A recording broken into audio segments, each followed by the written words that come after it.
तो आज के इस लेक्चर को स्टार्ट करते हैं। देखेंगे इसका कौन सा आज का लेक्चर है हमारा, फंडामेंटल ड्यूटीज़ या मौलिक कर्तव्य। मौलिक कर्तव्य और के संबंध में महात्मा गांधी ने एक हिंद स्वराज में कथन कहा था कि क्या कहा था कि अधिकार और कर्तव्यों के संबंध में एक कथन कहा था कि अधिकार जो है, वास्तविक अधिकार क्या होगा हमारा, कर्तव्य के प्रदर्शन का परिणाम है। मतलब महात्मा गांधी ने क्या कहा था कि वास्तविक अधिकार क्या है हमारा, जो कर्तव्य है उसके प्रदर्शन का परिणाम होगा हमारा वास्तविक अधिकार। इसका मतलब क्या है, जो अधिकार और कर्तव्य हो आपस में सह संबंधित हैं, मतलब ये दोनों आपस में जुड़े हुए हैं।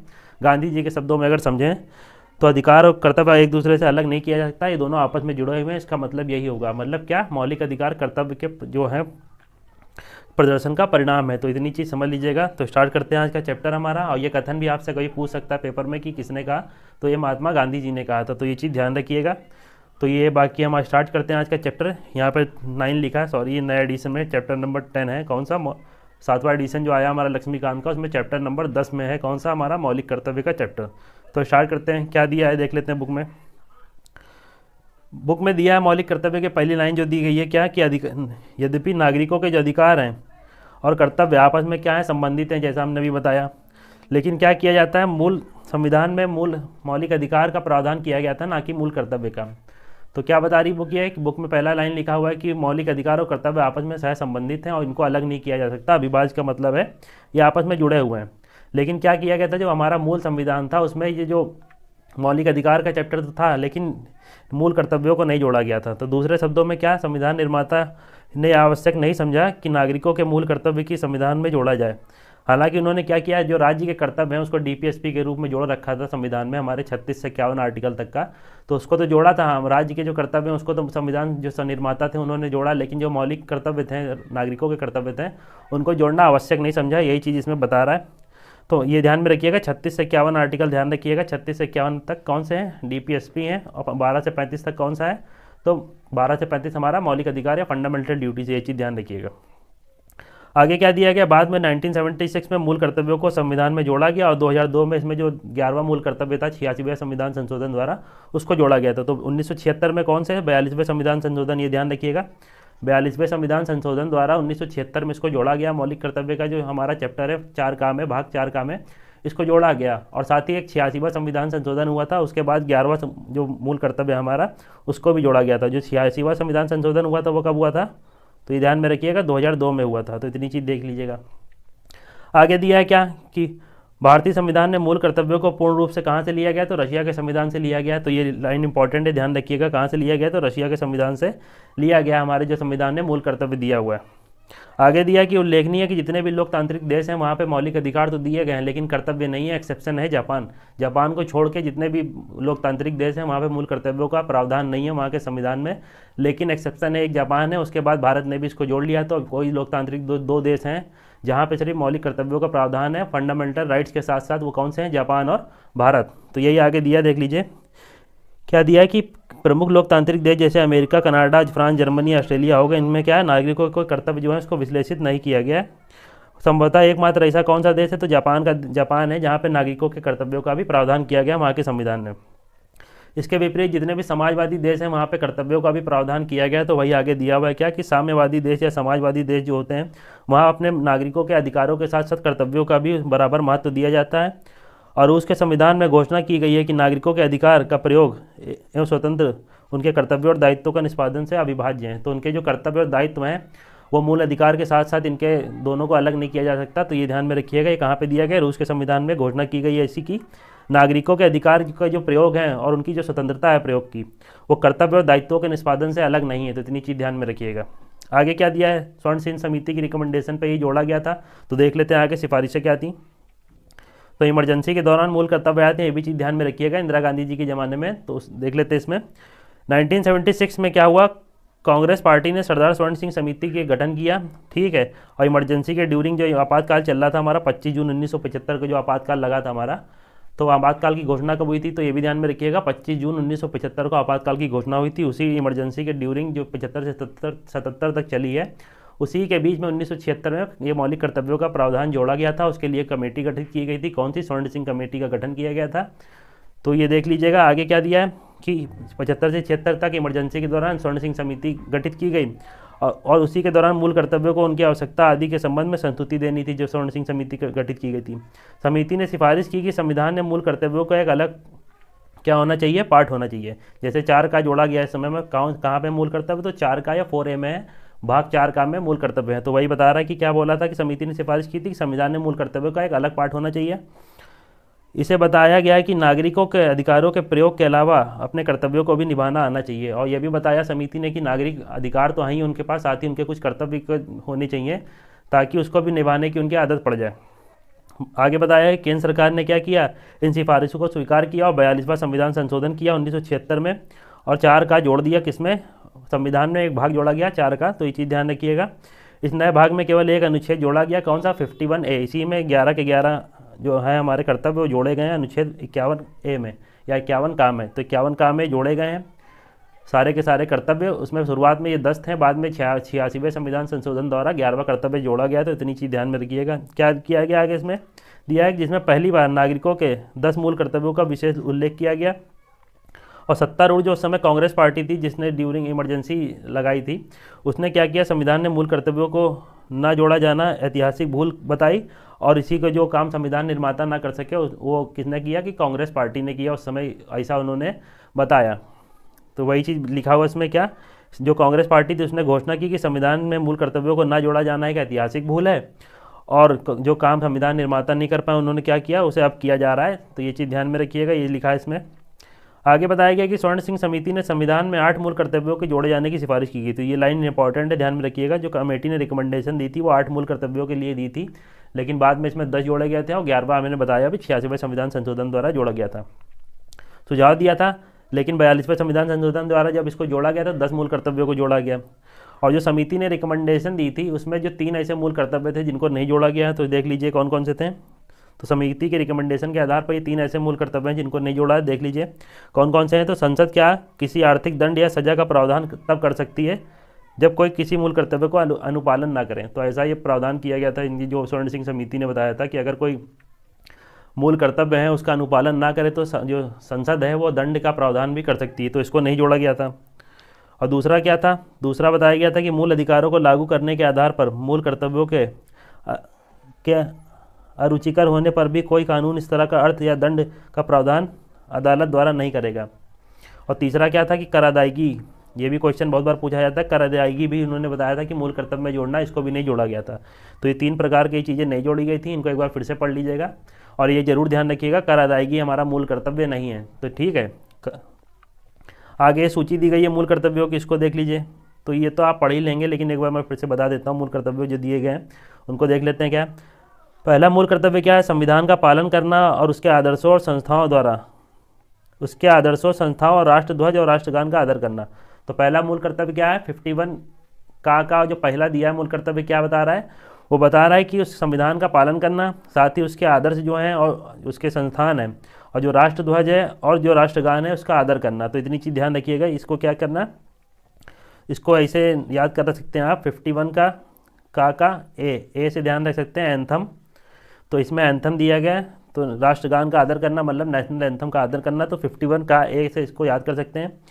साथ ही दूसरा क्या दिया गया है, स्वतंत्रता के लिए हमारे जो राष्ट्रीय आंदोलन थे उसको प्रेरित करने के लिए उच्च आदर्शों को हृदय में सजाए रखना और उनका पालन करना। तो यहाँ पे कीवर्ड पकड़िएगा, हमारा राष्ट्रीय आंदोलन, स्वतंत्रता के समय जो राष्ट्रीय आंदोलन था, इस कीवर्ड से आप ध्यान रख सकते हैं। 51 का ए हो गया, और बी किससे, भारतीय राष्ट्रीय आंदोलन से, इसको ध्यान रख सकते हैं। दूसरा कौन सा है, तो दूसरा अगर पूछे मौलिक कर्तव्य, तो भारतीय राष्ट्रीय आंदोलन जो उस समय हुआ था उसके आदर्शों को सजाए रखना, और ये सब चीज़ें इसमें दी गई दूसरे में। तीसरा क्या है, तीसरा है भारत की संप्रभुता, एकता और अखंडता की रक्षा करें और उसको अक्षुण्ण बनाए रखने की कोशिश करें। तो ये तीसरा हमारा मूल कर्तव्य हो गया। चौथा क्या है, देश की रक्षा करें और आह्वान किए जाने पर राष्ट्र की सेवा के लिए तत्पर रहें। तो अगर कोई देश में संकट आता है या बाधा आती है तो देश की तो रक्षा करना ही है, साथ ही उसके जब आवश्यकता पड़े तो उसके लिए क्या किया जाना चाहिए, राष्ट्र की सेवा में लग जाना चाहिए। तो ये कौन सा हमारा, ये डी है। तो सी हमारा ये हो गया, ये डी हो गया। डी मतलब डी से ध्यान रखिएगा, इसको डी कीवर्ड पकड़िएगा, और रक्षा, ये डिफेंस ध्यान रखिएगा। तो रक्षा करने के संबंध में प्रावधान कौन से अनुच्छेद, कौन से मौलिक कर्तव्य में दिया गया, तो चौथे मौलिक कर्तव्य में किया गया है, देश की रक्षा के लिए। डी से देश जोड़ लीजिएगा और डी से डिफेंस जोड़ लीजिएगा, देश की रक्षा के लिए अगर उसकी ज़रूरत पड़ती है तो सेवा के लिए भी बुलाया जा सकता है, तो उसके लिए तत्पर रहना हमेशा। पांचवा क्या है, भारत के सभी लोगों में समरसता, समान भ्रातृत्व की भावना का निर्माण करना और धर्म, भाषा और प्रदेश या वर्ग आधारित भेदभाव से परे ऐसी प्रथाओं का त्याग करना जो स्त्रियों के सम्मान के विरुद्ध हो। तो ये क्या हो गया, ई हमारा, ये इक्वलिटी की बात करता है, समरसता हो गई, समान भ्रातृत्व हो गया, और ऐसी कोई चीज़ का प्रावधान नहीं करना जो स्थिति जो स्त्रियां हैं उनके सम्मान के विरुद्ध हो, मतलब इक्वलिटी की बात कर रहा है। तो ई से इसको ध्यान रख सकते हैं इक्वलिटी का। तो ए से एंथम ध्यान रख सकते हैं, बी से भारतीय राष्ट्रीय आंदोलन ध्यान रख सकते हैं, डी से डिफेंस और देश याद रखते हैं, देश की रक्षा के लिए, और सी से क्या, ई से क्या रख सकते हैं, इक्वलिटी के लिए। सी के लिए कुछ नहीं बनना है तो उसको छोड़ दीजिए।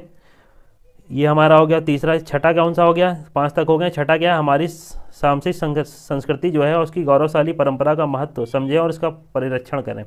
जो भी हमारी परंपरा है उसका परिरक्षण करें, उसका महत्व को समझें। ये सब चीज़ें किस में है, तो ये हमारे छठे नंबर पे हैं, ये एफ में है, तो इतनी चीज़ ध्यान रखिएगा। जो 7वें नंबर का है वो क्या है, जी, इसको जी से डिनोट कर रहा हूँ मैं।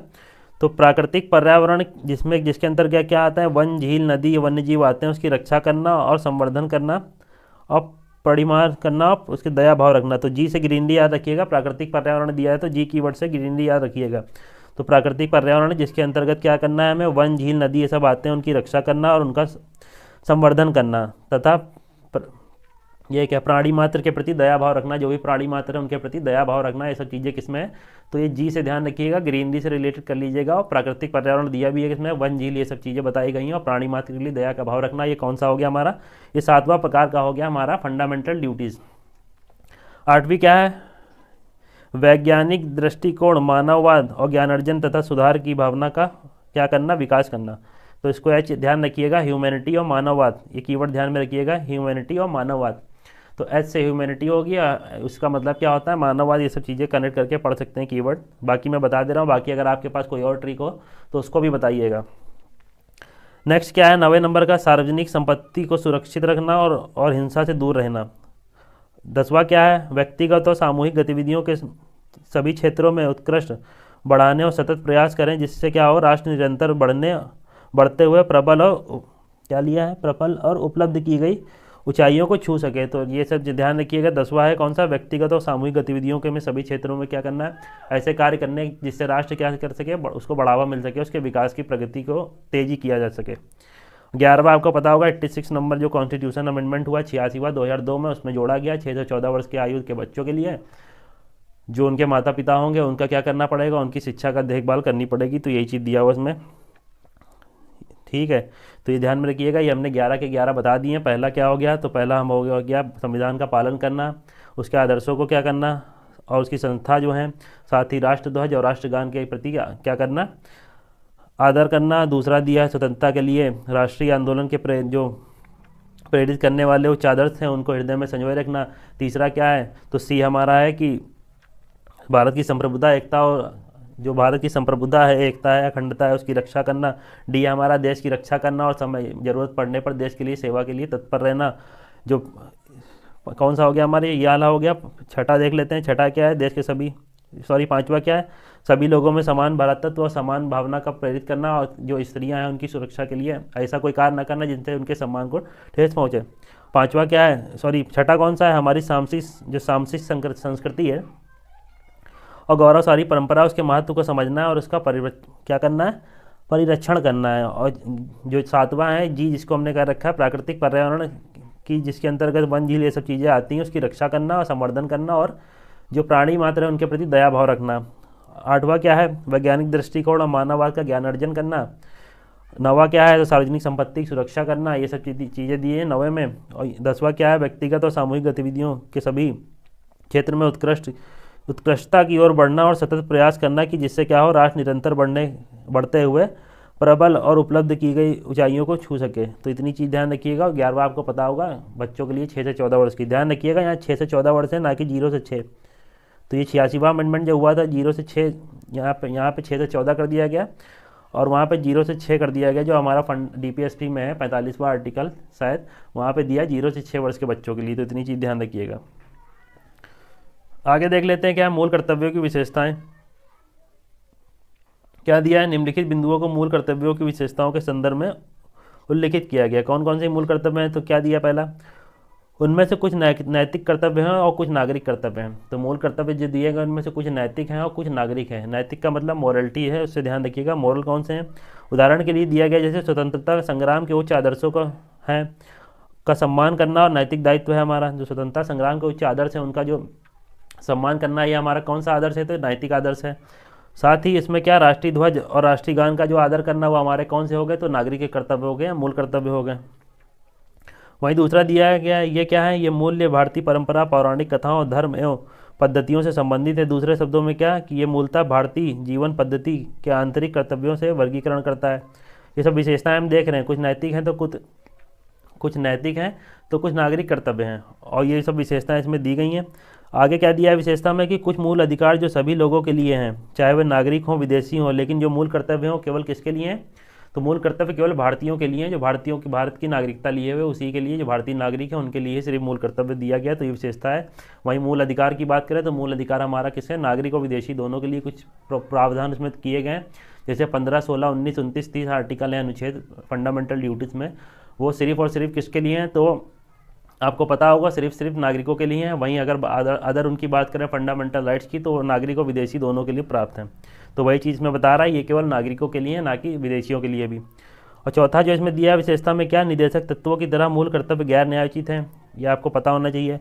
और संविधान क्या कहना है, अगर किसी का मूल कर्तव्य नहीं फॉलो करता है तो सीधे उच्च न्यायालय जाके इसको लागू नहीं कराया जा सकता है, और उनके हनन के खिलाफ कोई कानूनी संस्कृति भी नहीं की जा सकती। यदि भी संसद क्या है कुछ कानून बनाकर इन मूल कर्तव्यों को लागू कराने का कार्य कर सकती है, तो इतनी चीज़ ध्यान रखिएगा। ऐसे डायरेक्ट नहीं, सामान्यता नहीं, कानून जब बनाएगी इनके लागू करने के लिए तभी वो होगा। वो भी जो कानून बनाने का रिकमेंडेशन दिया था वर्मा समिति ने दिया था, आगे देख लेंगे उसको हम। तो ये विशेषताएं हो गई हमारी। आलोचना देख लेते हैं। आलोचना में क्या है, भाग 4 का में उल्लिखित जो मूल कर्तव्य है उनकी आलोचना की जा सकती है। कौन से? कर्तव्यों की सूची पूर्ण नहीं है, क्योंकि इसमें कुछ अन्य कर्तव्य जैसे मतदान, कर अदायगी और परिवार नियोजन समाहित नहीं है। असल में कर अदायगी के कर्तव्य को स्वर्ण सिंह समिति ने रिकमेंडेशन किया था, लेकिन इसको जोड़ा नहीं गया। कर अदायगी का जो कर्तव्य है वो नहीं जोड़ा गया हमारे मौलिक कर्तव्य के पार्ट पे, तो इतनी चीज़ ध्यान रखिएगा। तो ये बता रहे हैं आलोचना है कि इसमें कुछ और भी जोड़ी चीज़ें आनी चाहिए थी। चीज़ें जैसे मतदान करना, कर अदायगी करना और परिवार नियोजन जैसे जो विषय हैं इनको भी जोड़ा जाना चाहिए था हमारी किसमें? तो मूल कर्तव्य के पार्ट में, लेकिन इसको नहीं जोड़ा गया, इसलिए इसकी आलोचना की जाती है इन आधार पे। दूसरा दिया है किस आधार पे आलोचना की, मूल कर्तव्य क्या बताएं, अस्पष्ट हैं, बहुअर्थी हैं और आम व्यक्ति के लिए समझने में कठिन है। उदाहरण के लिए क्या बता रहा है कि विभिन्न शब्दों की बहुत सारी व्याख्याएं हो सकती हैं। कौन कौन से शब्द हैं ऐसे? तो उच्च आदर्श हैं, इसकी बहुत सारी व्याख्या हो सकती हैं। सामसिक संस्कृति है हमारी, उसकी बहुत सारी व्याख्या हो सकती है। और वैज्ञानिक दृष्टिकोण के संबंध में भी बहुत सारी इन शब्दों की व्याख्या की जा सकती है। तो दूसरा क्या बता रहा है आलोचना किस आधार पर, कि बहुत सारे इसमें जो शब्द दिए गए हैं वो अस्पष्ट हैं और बहुअर्थी शब्द हैं उनके। तो यही शब्द दिए हुए हैं, बता दिए जैसे एग्जाम्पल के तौर पर। आगे क्या बता रहा है, गैर न्यायोचित छवि के चलते उन्हें आलोचकों द्वारा नैतिक आदेश करार दिया गया है। प्रसंगवश स्वर्ण सिंह समिति ने मूल कर्तव्यों को निभाने और अर्थदंड की सिफारिश की थी। तो स्वर्ण सिंह समिति थी, इसने क्या किया था, इसने कहा था कि अगर कोई मूल कर्तव्य नहीं मानता है तो इसके खिलाफ जो दंड का प्रावधान भी करना चाहिए, लेकिन इसको नहीं जोड़ा गया है। तो वही बता रहे हैं कि ये क्या है, इनको गैर न्यायोचित है, इसलिए इनका इन आधार पर भी आलोचना की जाती है। आगे क्या दिया है, संविधान में इन्हें शामिल करने की आलोचना क्या किया है, संविधान में इन्हें शामिल करने को आलोचकों द्वारा आंशिक करार दिया गया। ऐसा इसलिए क्योंकि संविधान में शामिल, आगे क्या दिया है, क्योंकि संविधान में शामिल मूल कर्तव्यों को उन सभी को मानना जो संविधान से संबंध ना भी हों। तो ये चीज़ बता रहा है। आगे क्या कहना आज आलोचकों का 5वें पॉइंट में, तो आलोचकों ने कहा कि संविधान भाग 4 में इनको शामिल करने की बजाय मूल कर्तव्यों को कहाँ जोड़ा जाना चाहिए, तो मौलिक अधिकार के बाद उसको जोड़ा जाना चाहिए, ना कि मूल DPSP के बाद उसको जोड़ा जाना चाहिए। तो यही बता रहा है कि आलोचकों ने कहा कि संविधान ने भाग 4 में इन्हें शामिल करना मूल कर्तव्यों के मूल्य के महत्व को कम करना है। उन्हें भाग 3 के बाद जोड़ा जाना चाहिए था ताकि वे मूल अधिकारों के बराबर रहते हैं। तो ये बता रहे हैं कि जो भाग 4 का में जोड़ा गया DPSP में गैर न्यायोचित श्रेणी के बाद, तो इनको क्या करना चाहिए, इनको अगर महत्व को इनके बढ़ाना होता तो इनको मौलिक अधिकार के बाद नए चैप्टर में जोड़ना चाहिए, 3 का कर देना चाहिए। इनका कहने का मतलब ये, ताकि इनका जो महत्व है वो मूल अधिकार के बराबर हो। तो ये कहना चाह रहे हैं। आगे महत्व देख लेते हैं क्या दिया है। आलोचनाओं और विरोध के बावजूद मूल कर्तव्यों की विशेषताओं को निम्नलिखित दृष्टिकोण के आधार पर स्वीकार किया गया है। नागरिकों को तब मूल कर्तव्य सचेतक के रूप में सेवा करते हैं जब वे अपने अधिकारों का प्रयोग करते हैं। नागरिकों को अपने देश, अपने समाज, अपने सभी नागरिकों के प्रति अपने कर्तव्य के संबंध में जानकारी रखनी चाहिए। ये इसके महत्व की बात कर रहा है कि इन सब चीज़ों की जानकारी रखनी चाहिए नागरिकों को, ना कि सिर्फ उनको अधिकारों का प्रयोग करना चाहिए। तो ये बता रहा है। आगे मूल कर्तव्य राष्ट्र विरोधी और समाज विरोधी गतिविधियों जैसे राष्ट्रध्वज को जलाना, सार्वजनिक संपत्ति को नष्ट करना के खिलाफ चेतावनी के रूप में भी कार्य करते हैं। तो ये बता रहा है क्या, ये चेतावनी के रूप में भी कार्य करते हैं। जैसे समाज में कुछ लोग राष्ट्रध्वज की वो इज्जत नहीं करते हैं, क्या करते हैं, साथ ही उसको जलाने का कार्य करते हैं, सार्वजनिक संपत्ति जो है उसको नष्ट करते हैं, तो उसके लिए एक चेतावनी के रूप में कार्य करता है। तो ये बता रहे हैं। आगे क्या है, मूल कर्तव्य नागरिकों के लिए प्रेरणा स्रोत है। ये नागरिकों को एक प्रेरणा देता है कि उनमें अनुशासन और प्रतिबद्धता बढ़ रहे, और वे इस सोच को उत्पन्न करते हैं कि वे नागरिक केवल मूक दर्शक नहीं हैं, बल्कि राष्ट्रीय लक्ष्य को प्राप्ति करने में सक्रिय रूप से कार्य कर रहे हैं नागरिक। आगे दिया मूल कर्तव्य अदालतों को किसी भी विधि की संवैधानिकता एवं उसके परिरक्षण के संबंध में सहायता करते हैं। 1992 में सुप्रीम कोर्ट ने एक निर्णय दिया था, उसमें बताया था क्या क्या कि किसी कानून को संवैधानिक दृष्टि से व्याख्या में यदि अदालत को पता लगे कि मूल कर्तव्य के संबंध में विधि का प्रश्न उठता है, तो अगर मूल कर्तव्य के संबंध में कोई विधि का प्रश्न उठता है तो सुप्रीम कोर्ट ने 1992 में कहा था क्या कि अनुच्छेद 14 और 19 के में इन्हें तर्कसंगत माना जाएगा, और इस प्रकार ऐसी विधि का असंवैधानिक होने से बचाया जा सकता है। तो इतनी चीज़ ध्यान रखिएगा। आगे क्या है, मूल कर्तव्य विधि द्वारा लागू किए जाते हैं। इनमें से किसी के भी पूर्ण न होने पर या असफल रहने पर संसद इनमें उचित अर्थदंड या सजा का प्रावधान कर सकती है। इनको संसद लागू करा सकती है, लेकिन विधि बना के, कानून बना के, ना कि ऐसे अगर कोई व्यक्ति किसी मूल कर्तव्य का उल्लंघन करता है तो उसके प्रति, अगर निर्वहन नहीं करता है कोई कर्तव्य का, तो उसके प्रति कोई दंड नहीं होगा। सामान्यतः अगर संसद चाहे तो कानून बना के इस दंड का प्रावधान कर सकती है। तो वही दिया इसमें। तो तत्कालीन विधि मंत्री कौन, AR गोखले ने संविधान लागू होने के 26 वर्षों के बाद मूल कर्तव्यों को शामिल करने ने निम्नलिखित कारण बताए थे। कौन कौन से? स्वतंत्र भारत में के बाद विशेषतः जून 1975 को आपातकाल की पूर्ण संध्या पर लोगों के एक वर्ग ने स्थापित विधिक व्यवस्था को सम्मान करने को अपनी मूल प्रतिबद्धता के प्रति उत्सुकता नहीं दिखाई। मूल कर्तव्यों के संबंधी पीढ़ प्रावधानों के आंदोलनकारी लोग, जिन्होंने विगत राष्ट्र विरोधी आंदोलन और संवैधानिक विद्रोह किए, पर संबंधी प्रभाव होगा। आगे बताने, तत्कालीन प्रधानमंत्री इंदिरा गांधी ने संविधान में मूल कर्तव्यों को जोड़ने को उचित ठहराते हुए यह तर्क दिया कि इससे लोकतंत्र को मजबूती मिलेगी। उन्होंने कहा कि मूल कर्तव्यों को नैतिक मूल अधिकारों को कोमल करना नहीं होना चाहिए, लेकिन लोकतंत्र संतुलन बनाते हुए लोगों को अपने अधिकारों के समान कर्तव्यों के प्रति भी सजग रहना होगा। तो इंदिरा गांधी जी ने उस समय कहा था क्या कि जो लोग हैं उनको अपने अधिकारों के साथ ही साथ उनके जो कर्तव्य हैं उसके प्रति भी सजग रहना चाहिए। तो ये चीज़ बताई उन्होंने। साथ ही आगे बता रहा, संसद में विपक्ष ने संविधान में कांग्रेस सरकार द्वारा मूल कर्तव्यों को जोड़े जाने के लिए, जब जोड़ा जा रहा था ये मूल कर्तव्य, तो जो विपक्ष में थे, जनता पार्टी थी शायद, तो उसने क्या किया, कड़ा विरोध किया था। लेकिन बाद में जब उनकी गवर्नमेंट बनी तो इसको हटाया नहीं गया। तो इस संबंध में कह सकते हैं कि इसके महत्व बहुत अधिक है। तो यही आगे इसमें बताया गया क्या कि मोरारजी देसाई के नेतृत्व में जनता सरकार ने आपातकाल के बाद इसके मूल कर्तव्यों को समाप्त नहीं किया, क्योंकि सरकार चेंज हो गई थी कांग्रेस के बाद। अगर वो चाहते थे उसको समाप्त कर सकते थे, लेकिन इसको समाप्त नहीं किया। इस संबंध में क्या होता है, इसकी महत्वता जो है उसकी बढ़ जाती है। और साथ ही 86 बार जब संविधान संशोधन होता है, एक मूल कर्तव्य और ऐड किया जाता है, तो भी इसके महत्व को बढ़ा दिया जाता है। तो ये चीज़ ध्यान रखिएगा। तो वही बता रहे हैं कि जब सरकार चेंज हुई, जनता पार्टी सरकार आई मोरारजी देसाई के नेतृत्व में, तो उन्होंने इसको हटाया नहीं और आपातकाल के बाद इसे समाप्त नहीं किया। उल्लेखनीय है कि नई सरकार 43वें संविधान संशोधन 1977 और 44वें संविधान संशोधन 1978 के द्वारा कई सारे जो बदलाव किए थे 42वें संविधान संशोधन में जो हुए थे, लेकिन उसके बाद भी क्या किया, यह परिलक्षित करता है कि संविधान में मूल कर्तव्यों को जोड़ा जाना आवश्यक था। और यह ज़्यादा स्पष्ट हो गया जब 2002 में 86वें संविधान संशोधन द्वारा 11वां मूल कर्तव्य जोड़ा गया। तो यही सब चीज़ें बता रहे हैं इसमें। आगे बताते हैं वर्मा समिति की कुछ टिप्पणियां हैं। क्या बता रहे हैं, नागरिकों के मूल कर्तव्य संबंधी जो वर्मा समिति है 1999 में गठन हुआ था। तो ये चीज़ ध्यान रखिएगा, अगर पूछ सकता है, समिति पूछी जाती है पेपर में बहुत बार, तो ध्यान रखिएगा 1999 में वर्मा समिति, ये पूछ सकता है क्वेश्चन कि वर्मा समिति का गठन किस लिए किया, तो मूल कर्तव्यों के संबंध में इसका गठन हुआ और 1999 में वर्मा समिति का गठन किया गया। देखते हैं इसमें क्या है कि मूल कर्तव्यों की पहचान व उनके क्रियान्वयन के लिए कानूनी प्रावधानों को लागू करने की व्यवस्थाएं की वर्मा समिति ने। तो कानूनी रूप से इसको लागू करने के लिए कुछ व्यवस्थाएं की, जैसे देख लेते हैं क्या कि राष्ट्र गौरव अपमान निवारण अधिनियम लाया गया 1971 में। यह भारत के संविधान और राष्ट्रीय ध्वज और राष्ट्रीय गान के अनादर पर क्या करता है, एक निवारण का कार्य करता है। दूसरा क्या है, बहुत से आपराधिक कानून लोगों के मध्य भाषा, मूल वंश, जन्म स्थान, धर्म आदि के आधार पर विभेद को फैलाने से रोकते हैं। तो ये भी दिया है।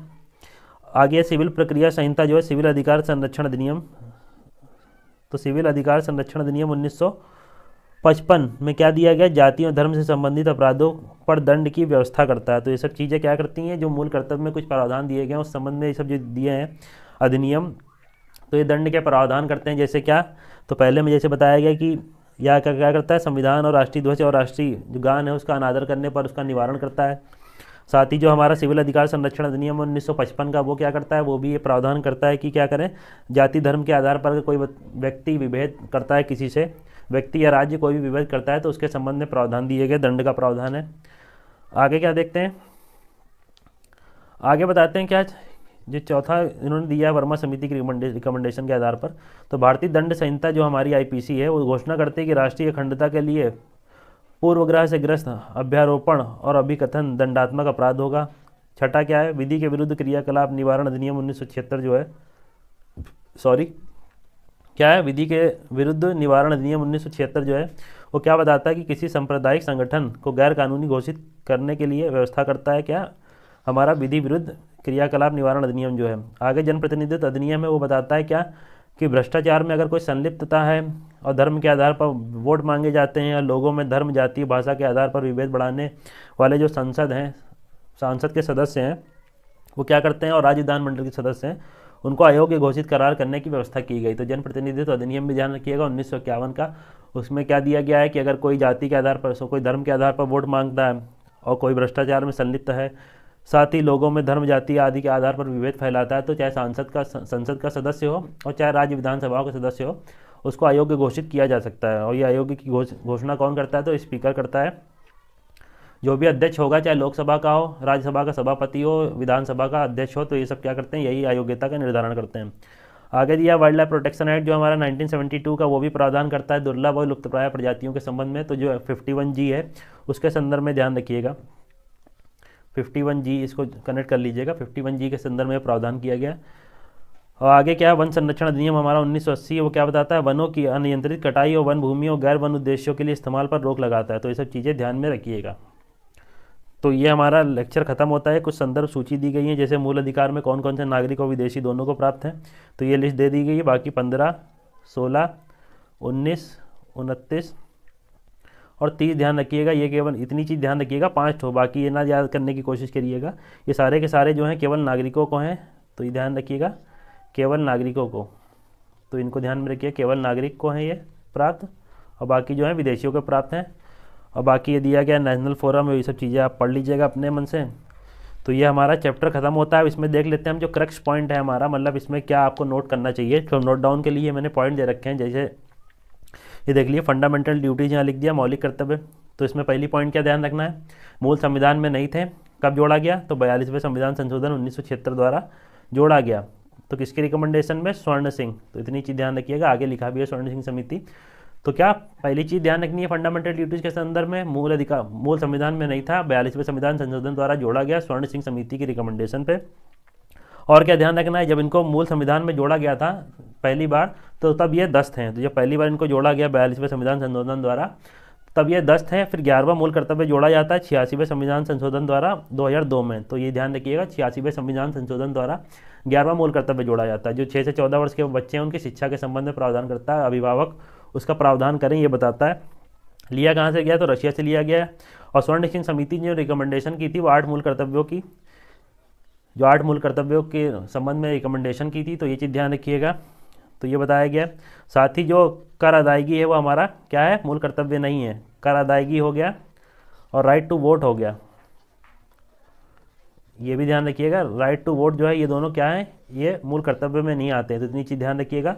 इनकी 3 चीज़ें नहीं मानी गई थी, तो वो 3 प्रावधान इसमें एक बार फिर से पढ़ लीजिएगा पीछे। इसमें एक ध्यान रखने वाली क्या है की पॉइंट, तो कर अदायगी और राइट टू वोट जो है हमारा मूल कर्तव्य में नहीं आता, इतनी चीज़ ध्यान रखिएगा। और ये केवल नागरिकों को प्राप्त है, ना कि विदेशियों को, जैसा अभी बताया जा चुका है लेक्चर में सारी चीज़ें। और ये वाद योग्य नहीं है, मतलब अगर आप किसी निर्वहन नहीं करते हैं किसी कर्तव्य का अपने, तो आप कोई भी व्यक्ति कोर्ट में जाके इसको लागू करने के लिए, आपको सज़ा के लिए कोई कार्य नहीं कर सकता। तो इसमें सज़ा का प्रावधान तभी हो सकता है जब संसद कोई भी कानून या विधि के द्वारा इसको लागू कराए। जैसे कई जगह दिया गया है, वाइल्ड लाइफ प्रोटेक्शन एक्ट के तहत 51G जो है हमारा, उसको प्रोटेक्शन दिया गया है लुप्तप्राय प्रजातियों के लिए, जैसे हमने पीछे देखा, ये देख सकते हैं। और भी बहुत सारी जनप्रतिनिधित्व के आधार पर, धर्म, जाति, नस्ल के आधार पर ये सब कोई विभेद या कोई ऐसी चीज़ें नहीं फैलाई जाएंगी। तो ये सब चीज़ें प्रावधान कर सकते हैं, लेकिन विधि के आधार पर, ना कि सामान्यता। और सामान्यता ये वाद योग्य नहीं है, और वाद योग्य, ध्यान रखिएगा, अगर एक लाइन में पूछे तो वाद योग्य नहीं है। तो इतनी चीज़ ध्यान रखिएगा, क्या मूल संविधान में नहीं थे, 42वें संविधान संशोधन द्वारा जोड़ा गया। और साथ ही शुरुआत में जब जोड़े गए तो ये 10 थे, बाद में कितने 11 हो गए। 86वें संविधान संशोधन द्वारा 11वां जोड़ा गया। स्वर्ण सिंह समिति की रिकमेंडेशन में स्वर्ण सिंह समिति ने 8 मूल कर्तव्यों का बताया था, लेकिन जोड़े जब गए तो 10 हो गए। और स्वर्ण सिंह समिति का जब बताया था उन्होंने, उनके 3 कर्तव्यों को नहीं जोड़ा गया है। तो 3 ध्यान रखिएगा, इसमें कर अदायगी नहीं है। और साथ ही उन्होंने प्रावधान किया था कि अगर कोई मूल कर्तव्यों का निर्वहन नहीं करता है तो संसद क्या है, दंड का प्रावधान कर सकती है, उसको भी नहीं जोड़ा गया। और राइट टू वोट, ये सब चीज़ें हमारी किसमें, मूल कर्तव्य में नहीं आती हैं। और केवल ये ध्यान रखिएगा, राइट टू वोट ये स्वर्ण सिंह समिति ने रिकमेंडेशन नहीं किया था, मैं ये अलग से बता रहा हूँ पॉइंट कि राइट टू वोट हमारा इसमें नहीं है। तो ये चीज़ ध्यान रखिएगा। और रिकमेंडेशन जो स्वर्ण सिंह समिति ने की थी वो कर अदायगी के संबंध में की थी, और इसको अगर कोई इसका उल्लंघन करता है तो उसके संबंध में संसद दंड का प्रावधान कर सकती है। ये चीज़ें बताई थी उन्होंने। एक और था कोई, उसको देख लीजिएगा जाके। और केवल नागरिकों को प्राप्त हैं और वाद योग्य नहीं है। तो इतनी चीज़ें इसमें हो गई हमारे कंसाइज कीवर्ड। तो आई होप आपको वीडियो लेक्चर अच्छा लगा होगा। अगर वीडियो लेक्चर अच्छा लगा हो तो वीडियो को लाइक कर लीजिएगा। चैनल पर पहली बार आए हैं तो सब्सक्राइब कर लीजिएगा। कोई तैयारी से रिलेटेड परेशानी हो तो आप हमसे यहाँ पूछ सकते हैं इंस्टाग्राम पे। और लेक्चर की PDF के लिए हमने शुरुआत नहीं बता दिया था, हमारा टेलीग्राम चैनल है ये, यहाँ पे लेक्चर की PDF आप पा सकते हैं। और बाकी लेक्चर के लिए हमने बता दिया, सब्सक्राइब कर लीजिएगा। मिलते हैं नेक्स्ट वीडियो लेक्चर में। अगर वीडियो आपको पसंद आया तो लोगों से ज़्यादा लोगों तक का शेयर करिएगा, ताकि वो लोग भी इस वीडियो का लाभ उठा सकें। तो मिलते हैं नेक्स्ट वीडियो लेक्चर में। Good bye.